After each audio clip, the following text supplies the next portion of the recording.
The scratching sound started exactly at 3 in the morning. I lay frozen in my bed and stared at the dark ceiling of our Victorian mansion on Ravenwood Drive. The rain of Seattle hammered against the window pane like 1,000 angry fingers trying to break in. However, the sound was not coming from outside. It was coming from beneath the floorboards. It was coming from the basement. My husband Mark slept soundly beside me. His chest rose and fell in a perfect rhythm. Mark was a respected neurosurgeon at Harborview Medical Center. Everyone in Seattle knew him as the man with the golden hands. But to me, he was the man who installed a military-grade biometric lock on our basement door 3 days after my twin sister died. He claimed it was for my safety. He insisted that my grief for Jessica had turned into dangerous delusions. He told me that I needed rest and heavy medication. Therefore, every night at 9 o'clock, he forced 2 blue pills down my throat and watched until I swallowed them. He said he loved me. Yet, his eyes always looked cold and calculating when he said it. I slowly sat up in bed. My head throbbed from the sedatives. The scratching sound grew louder. It was rhythmic. Scratch. Pause. Scratch. Pause. It sounded like fingernails dragging across solid oak. I shook Mark's shoulder. I whispered that there was someone downstairs. Mark groaned and rolled over. He mumbled that it was just the rats. He reminded me that the exterminator was coming on Tuesday. Then he wrapped his heavy arm around my waist and pulled me back down. He warned me to go back to sleep before my hysteria woke the neighbors. But I knew the difference between a rat and a human hand. My twin sister Jessica had committed suicide 6 months ago. She jumped from the Aurora Bridge. At least, that was what Mark told the police. I never saw the body. Mark identified her because I was too distraught to leave my room. Since that day, my memory had been like a broken mirror. Some days I knew I was Jennifer. Other days, the fog in my brain was so thick that I forgot my own name. The next morning, Mark left early for an emergency surgery. He kissed my forehead and reminded me to take my morning pills. He locked the front door from the outside. He treated me like a prisoner in my own home. As soon as his Tesla pulled out of the driveway, I ran to the kitchen. I did not take the pills. I flushed them down the sink. My mind began to clear for the first time in months. The fog lifted. I walked to the heavy oak door in the hallway. The basement door. The keypad glowed with a menacing red light. Mark thought he was the smartest man in the room. However, he forgot that I was an architect before he turned me into a housewife. I knew this house better than he did. I knew that the house on Ravenwood Drive had a structural flaw. The ventilation shaft in the laundry room connected directly to the old coal chute in the basement. I dragged the heavy washing machine aside. The metal legs scraped loudly against the tile floor. My heart hammered against my ribs like a trapped bird. I removed the vent cover. A blast of cold, damp air hit my face. It smelled of mold and something else. It smelled of lavender perfume. That was Jessica's perfume. Panic exploded in my chest. I crawled into the tight, dark tunnel. Dust and cobwebs filled my mouth. I crawled for what felt like miles. Finally, I saw a faint light below. I kicked the grate open and dropped onto the concrete floor of the basement. I stood up and brushed the dust off my pajamas. I expected to see wine racks or storage boxes. I expected to see the rats Mark spoke about. I froze. The basement was not a storage room. It was a bedroom. It was a perfect replica of my childhood bedroom from 30 years ago. There was a single bed with pink sheets. There were dolls lined up on the shelf with their glass eyes watching me. And in the center of the room, there was a wooden desk. On the desk lay a leather-bound diary. I walked toward it. My legs felt like yell. I recognized the book. It was the diary I gave Jessica for our 10th birthday. I reached out with a trembling hand and opened it. The last entry was dated yesterday. Yesterday, 6 months after her funeral. I read the words written in frantic, jagged handwriting. He lied to you. You are not Jennifer. You are Jessica. I am Jennifer. He has been keeping me down here. He feeds me the blue pills to make me forget. But today I remembered. He is not protecting you. He is studying us. The book fell from my hands. The room spun. Suddenly, the electronic lock on the basement door beeped. A mechanical whirring sound echoed through the silent room. The heavy door slowly creaked open. I saw a silhouette standing at the top of the stairs. It was Mark. He was not at the hospital. He was holding a syringe in his gloved hand. He smiled. It was a smile that did not reach his eyes.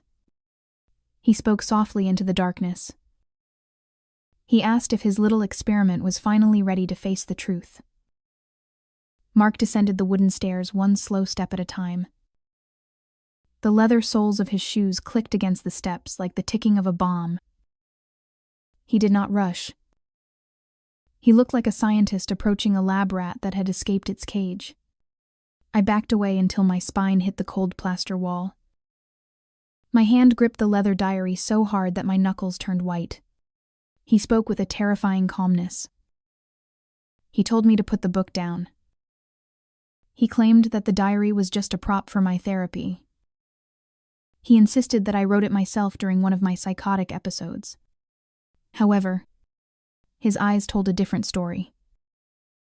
They were wide with panic. I threw the heavy book at his face. It was a desperate move. The corner of the hardback cover struck his cheekbone with a sickening crack.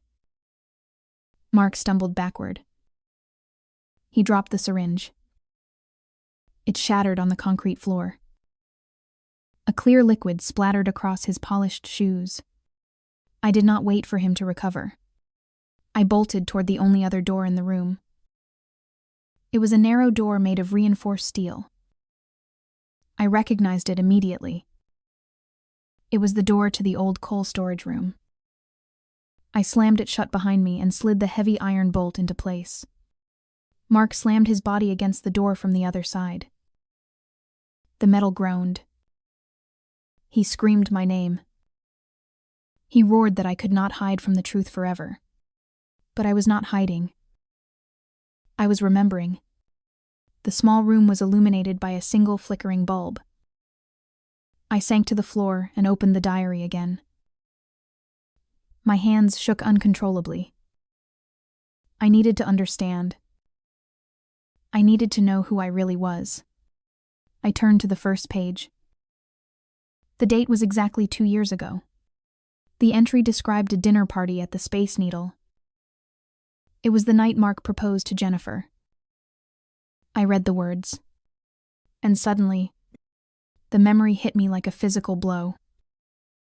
The fog in my brain dissolved completely. I remembered that night. My sister Jennifer was the bold one. She was the fire to my ice. She wore a red dress that night. I wore blue. I was Jessica. I was the shy architect who preferred drafting tables to dance floors. Jennifer was the socialite who captivated every room she entered. Mark was drawn to her power. Or so we thought. The diary entry revealed a darker truth. Mark looks at Jessica when he thinks I am not watching. He likes that she is quiet. He likes that she is submissive. He hates that I challenge him. I think he proposed to the wrong twin. I gasped. The air in the coal room felt suddenly thin. I flipped forward to the entry dated 6 months ago. The day of the suicide. The memory flooded back. It was not a suicide. It was a weekend getaway to our cabin near Mount Rainier. Mark had poured the wine. It was a vintage Pinot Noir. Jennifer complained that it tasted bitter. I drank mine to be polite. Then the world went black. I woke up in a hospital bed at Harborview Medical Center. Mark was sitting by my side.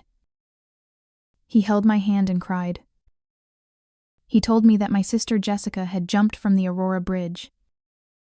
He told me that the trauma caused me, Jennifer, to lose my memory. He lied. He flipped our identities.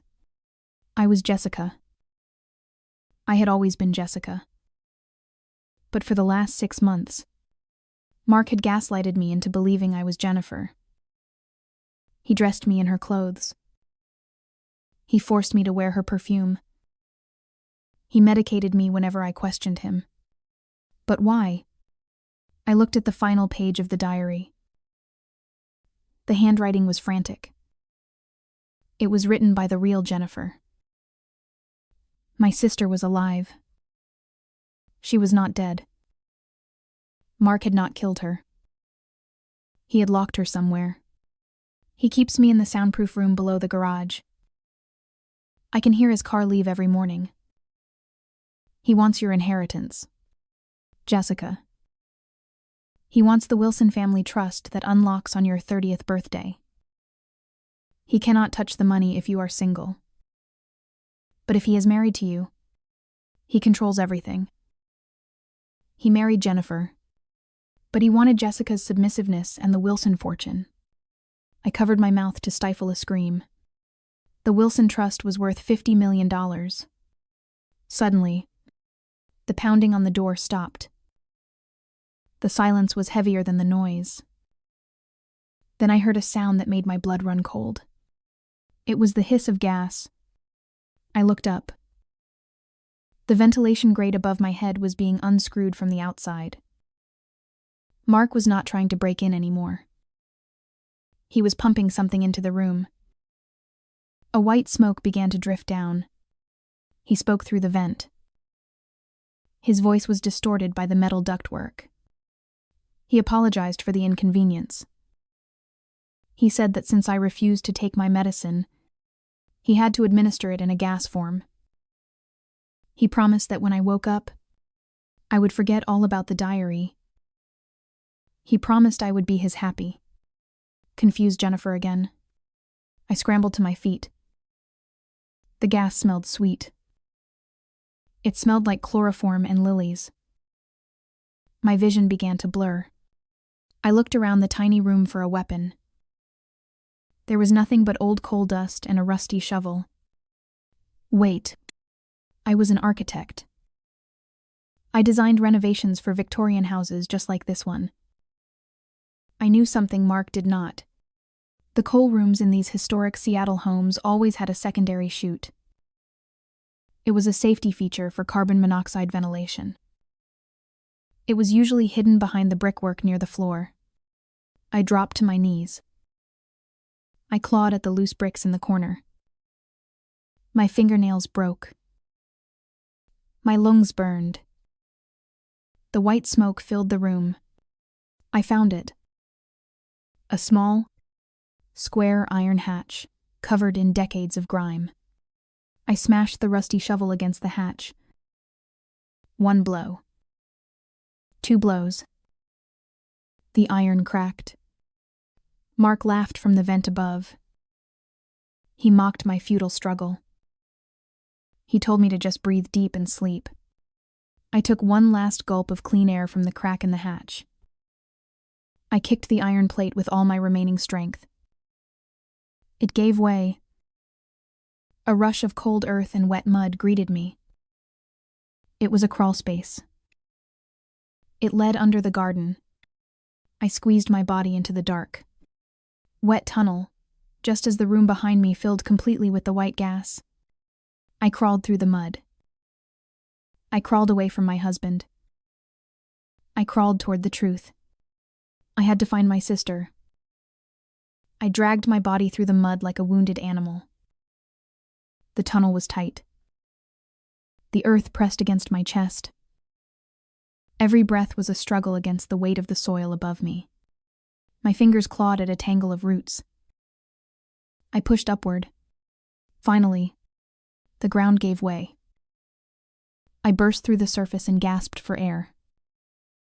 The cold rain of the Seattle storm washed the dirt from my eyes.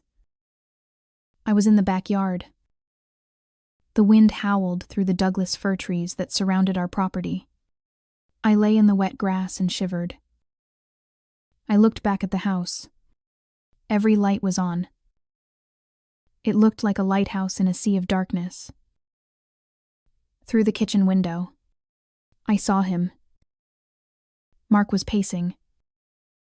He held a phone to his ear. He was gesturing wildly. He was calling for help. But he was not calling the police. He was calling his cleaners. He knew I had escaped the coal room. He knew the hunt was on. I forced myself to stand up. My legs felt heavy. My instinct told me to run to the neighbors. However, the nearest house was a mile down the winding road. Mark would catch me in his Tesla before I reached the first bend. Besides, I could not leave without her.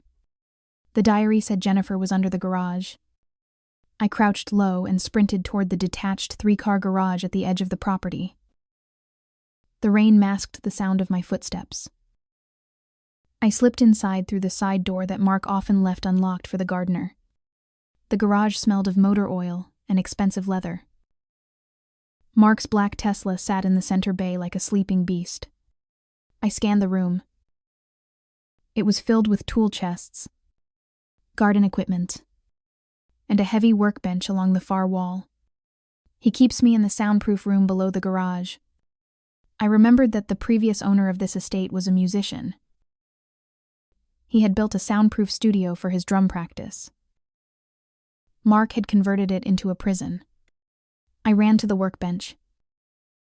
I shoved the heavy metal table aside. It screeched against the concrete floor. Beneath it, hidden under a rubber mat, was a square trapdoor. My heart pounded in my throat. I grabbed the iron handle and pulled. The door was unlocked. Mark was arrogant. He never expected his drugged wife to escape the house, let alone find his secret dungeon. I descended the wooden ladder into the darkness. The air below was stale. It smelled of bleach and unwashed bodies. I fumbled for a light switch on the wall. A single fluorescent bulb flickered to life.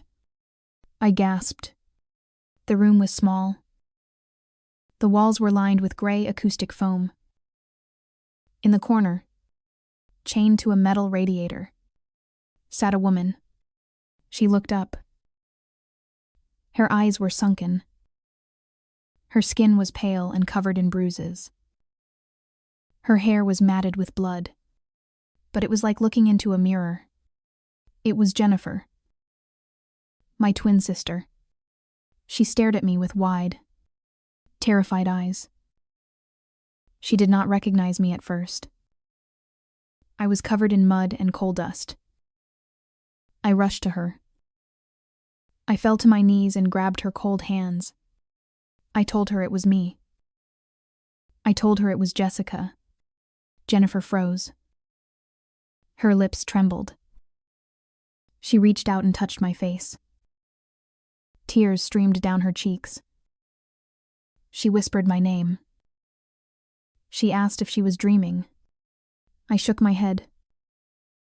I began to frantically search for the key to the padlock on her ankle chain. I told her we had to leave immediately. I told her Mark was coming. Jennifer grabbed my wrist. Her grip was surprisingly strong. She warned me that there was no key. She said Mark used a digital combination lock. She said he changed the code every single day based on the stock market closing price of his pharmaceutical company. I looked at the lock. It was a heavy-duty steel device with a 4-digit keypad. Panic surged through me. I did not know the stock price. I did not care about Mark's money. Suddenly, the fluorescent light above us buzzed and went out. Pitch blackness swallowed the room. Then, I heard it. Footsteps on the floorboards above our heads. They were heavy. Deliberate. Jennifer whimpered. She covered her mouth with her hand to stifle a sob. She whispered that he was here. The trapdoor at the top of the ladder creaked open. A beam of light cut through the darkness. It blinded me. Mark's silhouette stood framed in the opening. He was holding a flashlight in one hand and a black pistol in the other. He was not wearing his doctor's coat anymore. He was wearing a yellow raincoat slick with water. He descended the ladder slowly. He did not aim the gun at me. He aimed it at Jennifer. He spoke with a chilling disappointment. He said he expected better from me. He said he thought Jessica was the smart twin. He asked why I ran into the trap instead of running away. I stood up. I shielded my sister with my body. I stared at the man I had married. I told him it was over. I told him I knew about the Wilson Trust. I told him I knew he switched us. Mark laughed. The sound echoed off the foam walls. He admitted it. He said $50 million was a lot of money to leave to a boring architect like me. He said Jennifer was too wild to control. But I was perfect. I was malleable. He only needed me to stay Jennifer for 2 more days until my 30th birthday. Then, he planned to have Jennifer commit suicide for real. He cocked the gun. The metallic click sounded like a thunderclap in the small room. He offered me a choice. He said one of us had to die tonight. He said he only needed one living wife to claim the inheritance. He did not care which one. He pointed the gun at my chest. He told me to move aside, or he would shoot through me to kill her. I looked at the gun. Then I looked at the heavy fire extinguisher hanging on the wall behind him. It was just out of my reach. I looked down at Jennifer. She was looking at my ankle. I followed her gaze. There was a loose floorboard near my foot. Underneath it, I saw a glint of metal. It was not a weapon. It was a smartphone. Jennifer had hidden a phone. Mark took a step closer. He demanded an answer. He counted to 3. 1. I shifted my weight. 2. I kicked the loose floorboard. 3. I did not move aside. I lunged at him. I slammed into Mark's chest with the force of a desperate freight train. The impact knocked the wind out of him. His finger squeezed the trigger. The gun exploded. The deafening boom shattered the silence of the small acoustic room. My ears rang with a high-pitched whine. I smelled the acrid scent of burnt gunpowder. The bullet missed my skull by 2 inches. It buried itself deep into the gray foam wall behind me. We crashed onto the cold concrete floor. I clawed at his face. I tried to gouge his eyes out. However, Mark was stronger. He was 6 feet of pure muscle fueled by adrenaline and rage. He struck me. He smashed the heavy steel barrel of the pistol against my temple. Pain blinded me. White stars exploded in my vision. I collapsed onto the rubber mat. The world spun sickeningly. I tasted the metallic tang of blood in my mouth. Mark scrambled to his feet. He was panting heavily. His yellow raincoat was torn. His eyes were wide and manic. He looked down at me with pure hatred. He aimed the black pistol directly at my forehead. He did not speak this time. He tightened his grip on the weapon. His finger began to apply pressure to the trigger. I closed my eyes. I waited for the end. But the shot never came. Instead, a soft, digital chime echoed through the room. It was the sound of a notification. Mark froze. The sound had come from the corner where Jennifer was chained. I opened one eye. My vision was blurry. I saw Jennifer. She was no longer cowering. She was sitting up straight against the radiator. In her trembling hand, she held the smartphone she had hidden under the floorboard. The screen was glowing bright white in the dim room. She spoke. Her voice was weak, scratchy, and terrifyingly calm. She told Mark to smile. She told him he was live. Mark lowered the gun slightly. A looked confused. He asked her what she was talking about. Jennifer turned the screen around to face him. I squinted at the display. It was the interface of a social media app. In the corner, a red box said live. The viewer count was ticking upward rapidly. 100. 300. 1,000. Jennifer explained. She said she had guessed the Wi-Fi password weeks ago because it was the date of their anniversary. She said she had been waiting for the perfect moment.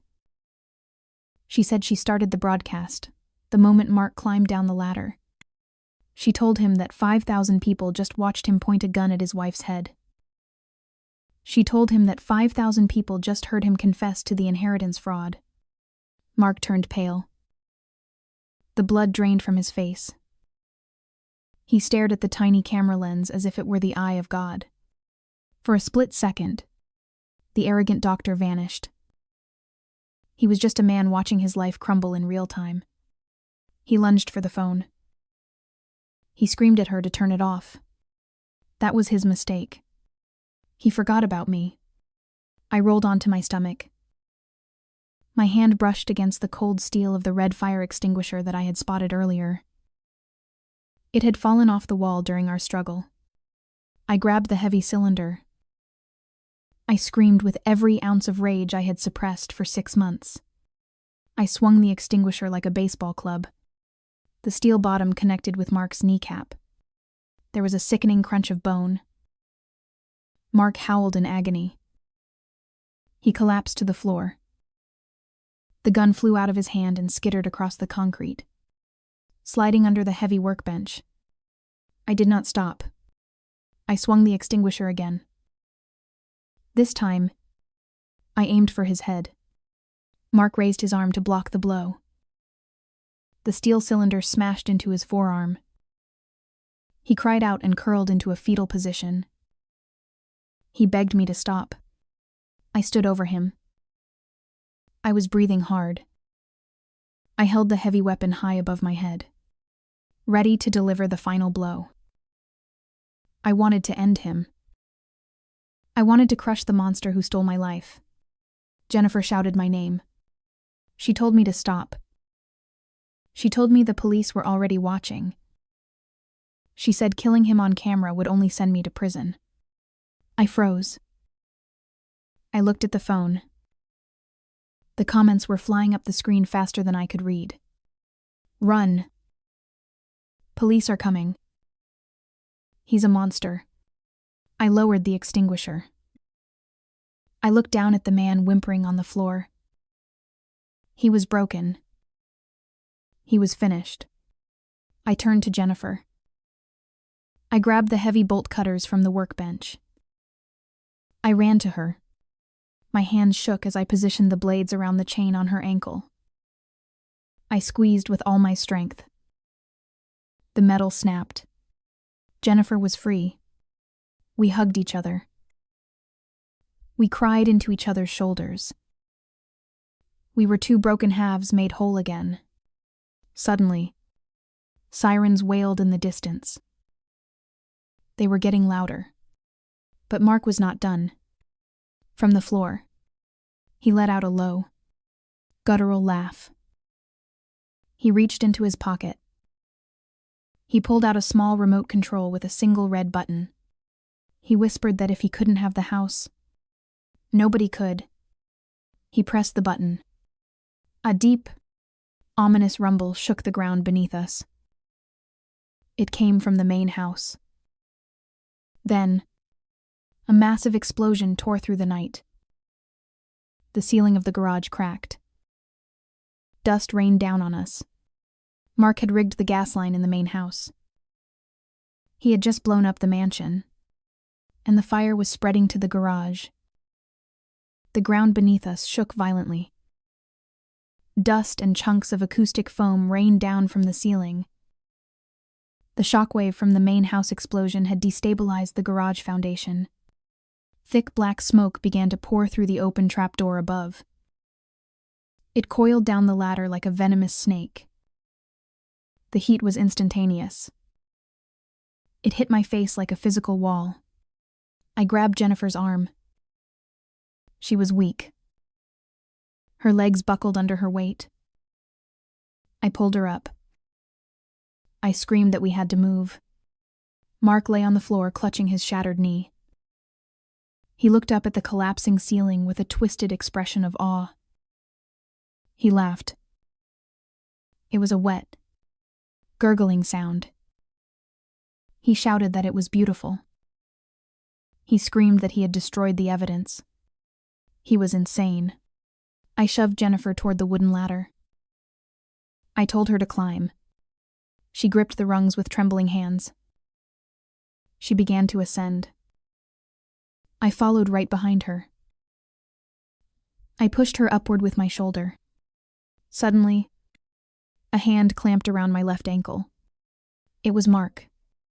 He dragged me down with surprising strength. I slammed chin first onto the ladder rung. I tasted blood. He hissed. He told me that I was not going anywhere. He said that if he lost the money, he would take his prize with him. I looked down. His face was streaked with soot and blood. His eyes were wide and manic. The fire from above cast a hellish orange glow on his skin. He looked like a demon dragging a soul to the underworld. He did not panic. I was done being the victim. I looked him in the eye. I told him that my name was Jessica Wilson. I raised my free foot. I stomped down hard on his broken knee. Mark shrieked. It was a sound of pure agony. His grip loosened instantly. He curled into a ball on the floor of his soundproof prison. I scrambled up the ladder. The garage above was an inferno. The explosion from the house had ignited the gas cans stored near the workbench. Walls of fire blocked the main exit. The heat was searing. Jennifer was coughing on the floor near the Tesla. She looked trapped. I spotted the side window. It was small, but it was our only chance. I grabbed a heavy wrench from the floor. I smashed the glass. I helped Jennifer climb through the broken window. She fell onto the wet grass outside. I followed her. I tumbled out just as a shelf of paint cans inside the garage exploded. We crawled away from the burning structure. The rain hammered down on us. It mixed with the heat of the fire to create a thick, suffocating steam. We collapsed on the lawn near the driveway. I looked up. The Victorian mansion on Ravenwood Drive was gone. It was a skeleton of burning timber against the Seattle night sky. The roof had collapsed inward. But we were alive. Blue and red lights flashed against the trees. Sirens wailed from every direction. Police cruisers and fire trucks roared up the long driveway. Paramedics rushed toward us. They wrapped thermal blankets around our shivering bodies. A police officer approached me. He asked if there was anyone else inside. I pointed to the burning garage. I told him that my husband was in the bunker. Firefighters in heavy gear smashed through the garage door with axes. They sprayed foam into the flames. They descended into the darkness. Minutes later, 2 firefighters emerged. They were dragging a man between them. Mark was alive. But he was not the arrogant doctor anymore. He was a soot-covered, broken man. He was coughing violently. As they dragged him past us, he looked up. He saw 2 women. 2 identical faces. One was battered and bruised. The other was scarred and fierce. He looked at Jennifer. Then he looked at me. Confusion clouded his eyes. He could no longer tell who was who. We were no longer his distinct possessions. We were a united force. A police captain walked over to Mark. He held up a plastic evidence bag. Inside was Jennifer's smartphone. The captain spoke sternly.